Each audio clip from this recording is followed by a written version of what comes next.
Natural star Nani హీరోగా తనకి break ఇచ్చిన ఇంద్రగంటి మోహన్ కృష్ణ డైరెక్షన్లో జెంటిల్మెన్ మూవీ చేస్తున్నాడు.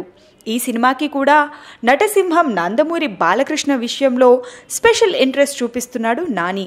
ఇంతకుముందు చేతిపై జే బాలయ్య టాటూతో కృష్ణగాడి వీరప్రేమ గాథలో బాలయ్య అభిమానిగా నటించి అలరించిన నాని తన జెంటిల్మెన్ని జూన్ 10న అంటే నందమూరి అభిమానులు పండగలా జరుపుకునే బాలయ్య బర్త్డే రోజే రిలీజ్ చేయడం విశేషమనే చెప్పాలి. ఈ సినిమాకి మరో బాలయ్య కనెక్షన్ కూడా ఉందండోయ్. గతంలో బాలయ్యతో వరుసగా సినిమాలు చేశాడు శ్రీదేవి మూవీస్ అధినేత శివలెంక కృష్ణప్రసాద్.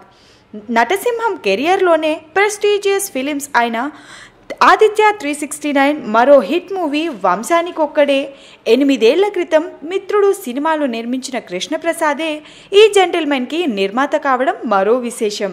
మొత్తానికి వరుసగా రెండో సినిమాతోనూ బాలయ్య కనెక్షన్ ఉండడంతో ఆయన ఫ్యాన్స్ నానిని ఓన్ చేసుకునే ఛాన్స్ ఉంది. For more film news updates subscribe.